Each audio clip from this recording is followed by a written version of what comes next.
যেমন কি যদি আবার সবার সাথে মিলে যায়, আম্মা মারা গেছে একজনের, সেইখানেও মায়ের ছবির সাথে অ্যাড করছে। খালেদা জিয়া ম্যাম মারা গেছে, ওখানেও আমি যদি আবার অ্যাড করতে দেখছি। শেখ হাসিনা চলে গেছে, ওখানেও আমি অ্যাড করতে দেখছি। সামনে রেখো আমার শখের তোমার গলার তিল। গলার তিল না থাকলে কিন্তু অন্য আর কেউ এটা কি বুঝবে। আমরা সবসময় ইজি টু আন্ডারস্ট্যান্ড গান দিতে পছন্দ করি। আমি তোমাকে ভালোবাসি, তুমি আমাকে ভালোবাসো, হ্যান ত্যান। এখানে কিন্তু গল্প নাই। আমাদের দেশে এখন এরকম একটা ট্রেন্ড হয়ে গেছে যে আমরা সেই গানই বানাইতে চাই, সেই গল্পই বলতে চাই যে গল্প সবাই শুনতে চায়। কিন্তু এটা কিন্তু আর্টিস্টের কাজ না। আর্টিস্টের কাজ হচ্ছে বিভিন্ন জীবন বলা, বিভিন্ন জীবনের গল্প বলা, বিভিন্ন রকম গল্প বলা। যেমন কি যদি আবার সবার সাথে মিলে যায়। কারণ যদি আবার মানুষ, আমি এরকম দেখছি আম্মা মারা গেছে একজনের, সেইখানেও মায়ের ছবির সাথে অ্যাড করছে। অনেকে বলছে আমার বাবার জন্য এটা, বাবার কথা মনে পড়ে এই গানটা শুনলে। অনেকে বলছে আমার ফ্রেন্ডের কথা মনে পড়ে, সে নাই পৃথিবীতে।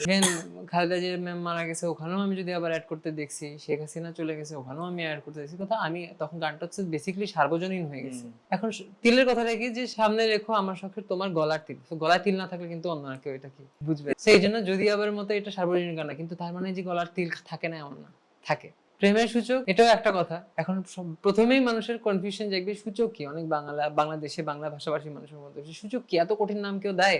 এরকম একটা টেন্ডেন্সি আছে যে আমরা সবসময় ইজি টু আন্ডারস্ট্যান্ড গান দিতে পছন্দ করি। আমি তোমাকে ভালোবাসি, তুমি আমাকে ভালোবাসো, হ্যান ত্যান। এখানে কিন্তু গল্প নাই। তো আমি চেষ্টা করি আমার মতো থাকতে। আর লেট করে গান দেওয়ার কারণ হচ্ছে আমি চাইছিলাম যদি আবার ব্যাপারে কথা বলা বলি এটা একটু কমে যাক। তার কারণ হচ্ছে কি, আমাকে তো আসলে এখনো মানুষ আমাকে পরিচিত হয়েছেই আমি হচ্ছে যদি আবার কারণে। এই যে আপনি কমেন্ট বক্সে দেখেন, এটাই আমার গানের সাকসেস। যে মানুষগুলা গানটা শোনার পরে একজন মানুষের মনেও যদি হৃদয়ে নাড়া দিতে পারে তাহলে গানটা সাকসেসফুল।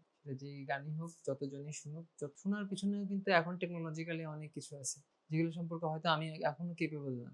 কিংবা যেমন কি আমাদের দেশে এখনো রয়্যালটির ব্যাপারে অনেক কোনো অর্গানাইজেশন নাই। কিন্তু আমার গান আমি এরকম শুনছি যে মুম্বাই এডিডাসের শোরুমে, মুম্বাইতে এডিডাসের শোরুমে বাজানো হয়। এটা কিন্তু একটা সিস্টেম।